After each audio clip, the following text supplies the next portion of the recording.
Magandang umaga, Philippine Air Force. Alamin natin ang magiging lagay at taya ng panahon ngayong araw ng Sabado, July 4, 2026. Para sa ating synoptic situation, meron nga tayong binabantayan na isang bagyo sa labas ng ating Philippine Area of Responsibility.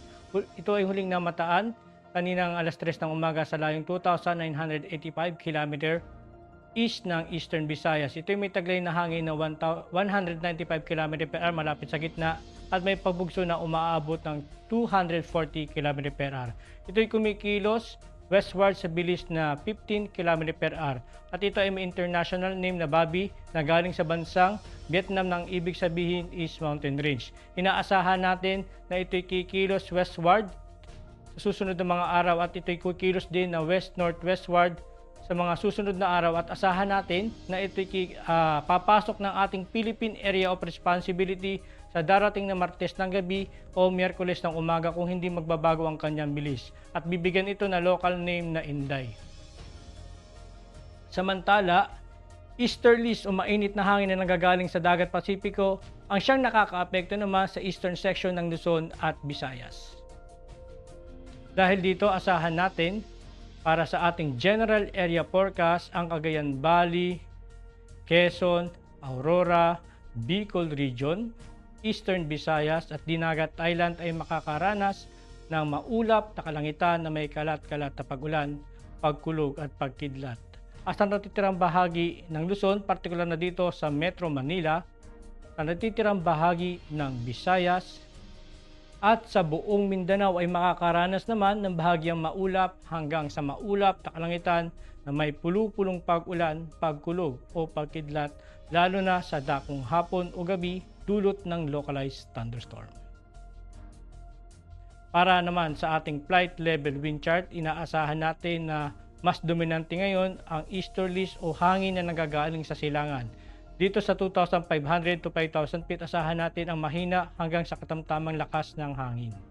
Dito naman sa 10,000 to 18,000 feet na dominante pa rin ang easterlies at asahan natin ang katamtaman hanggang sa malakas na hangin lalo na sa mga malapit sa baybaying dagat.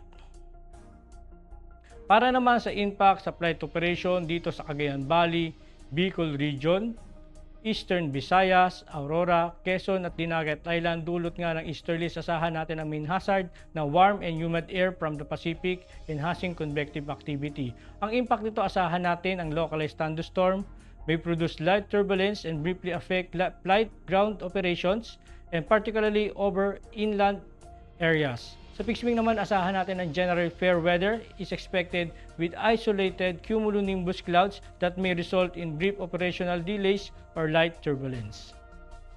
Dito naman sa Metro Manila at natitirang bahagi ng ating bansa, dulot naman ng localized thunderstorm, asahan natin ang main hazard na afternoon convective development na magpuproduce ng gas front and heavy rains.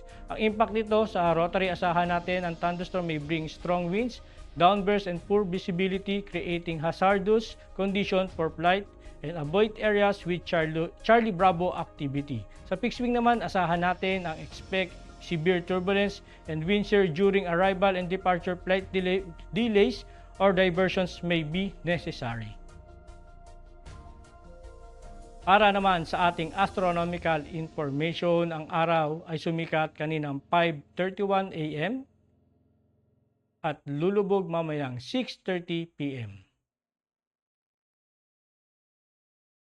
Meron naman tayong moon illumination 82% decreasing. At para maging updated sa lagay at taya ng panahon, i-follow lang ang aming social media accounts ng Air Force Weather Center.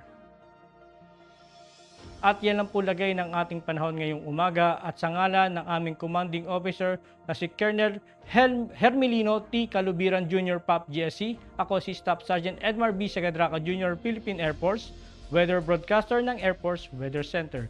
Muli magandang umaga at maraming salamat.